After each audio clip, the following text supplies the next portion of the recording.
So we're just gonna get started by browning the butter. So into this pan here, I have put 1 pound of butter, and we are going to start the browning process. So let's talk about brown butter for a little bit. So here is our butter melting. And now here in the corner, you see like the milk solids. It's like a little bit of milk with like some water. And that's the part that's going to get brown. So it's easiest to see like right now before we get too far gone. And that is the part that's gonna get browned and give this pound cake such a rich and complex flavor. So I'm just gonna help this along. You can melt this butter in the microwave first, and that'll save you a couple of extra minutes.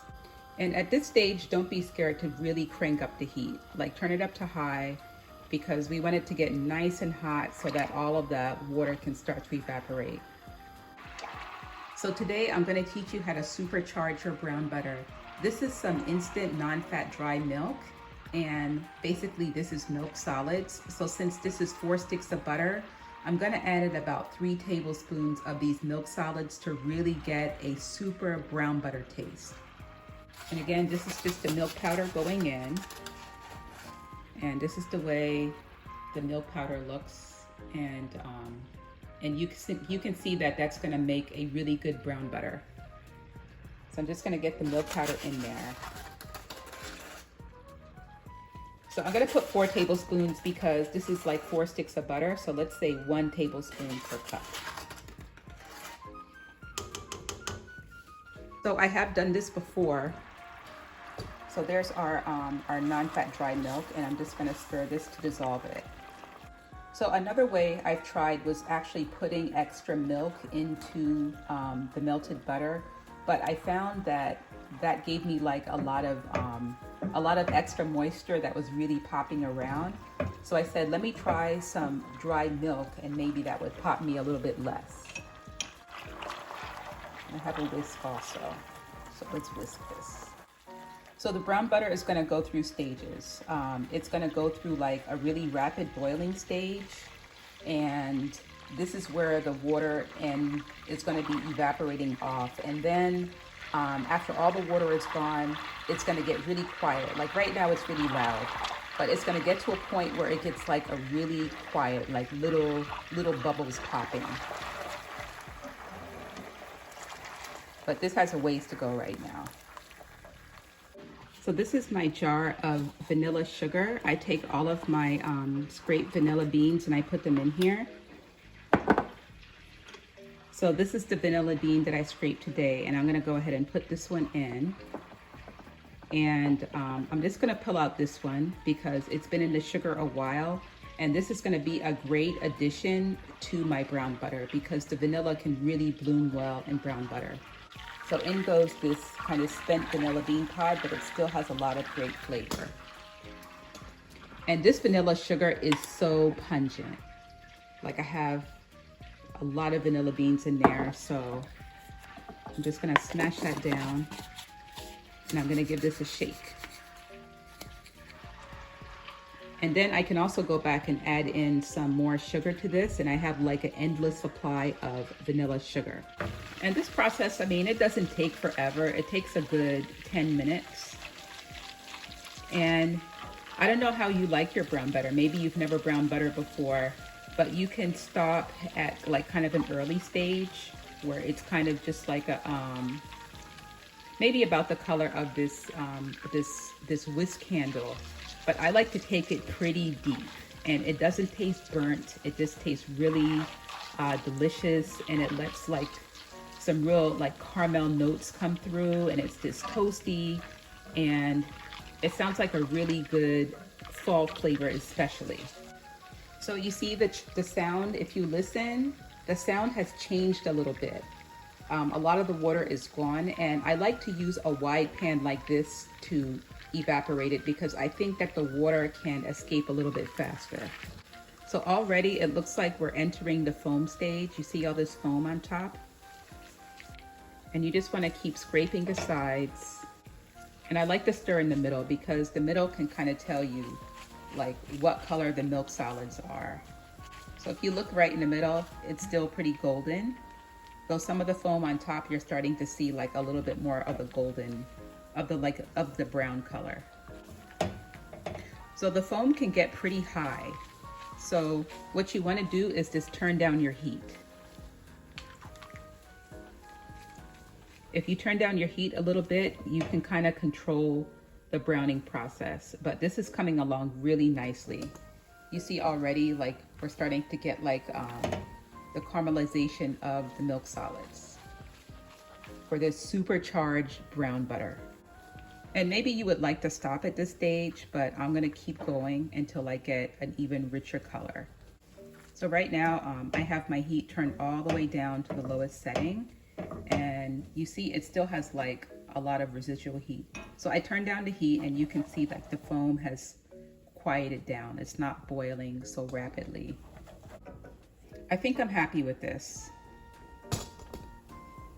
So look at this swirl. It almost looks like a giant cinnamon bun.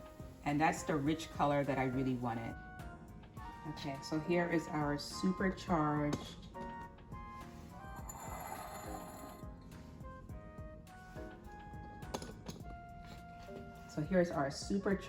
brown butter.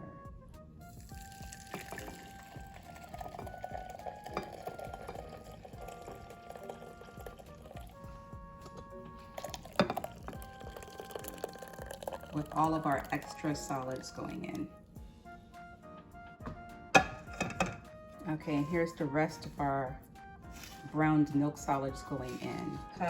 1 pound of butter gave us almost 2 cups of brown butter. Okay, our brown butter has cooled down really nicely. Look at this speckled, delicious goodness. And now we're ready to get it into the mixing bowl with our sugar. Okay, let's get this brown butter in the bowl because this cake needs to get into the oven. 2 cups of sugar. It's time for another scrape down, and I just wanted to show you what it looks like. This color has already gotten like a fluffier, lighter color. Okay, here is this caramel colored batter going in here. Our double brown butter pound cake with vanilla bean and a little bit of orange. And I'm just gonna get our glaze ready. So this is our brown butter that we reserved. And this is the other piece of my vanilla bean. And it's just 1 cup of sugar. And this is 1/3 cup of water.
As much as 2 pans. So now I have my brown butter, and I just cooled it at kind of room temperature, so it's soft, but I'll just give it like a stir. And this is the second part of our triple brown butter bun. This almost looks like caramel, and I love caramel. Anything that has like caramel toffee, that is exactly what I like. Just get a nice even layer of this brown butter. Now, if you could see the bottom of that, all of that delicious brown butter at the bottom, I saved this part for the frosting. So let's put that in too.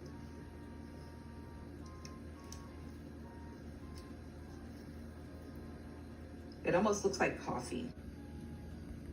Okay, and there we have it. This is our brown butter cream cheese frosting.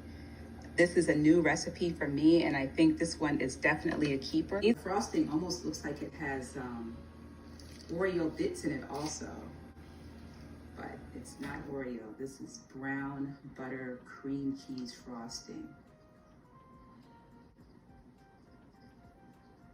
Oh wow, if you could smell in here.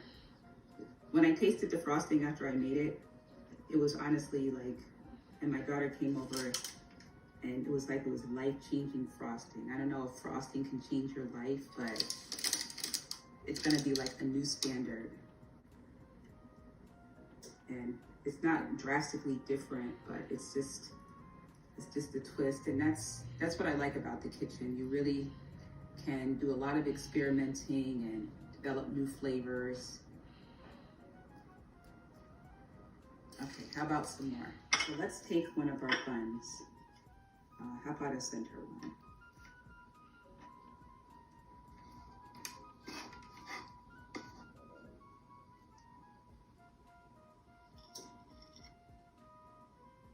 And you can see the frosting is just,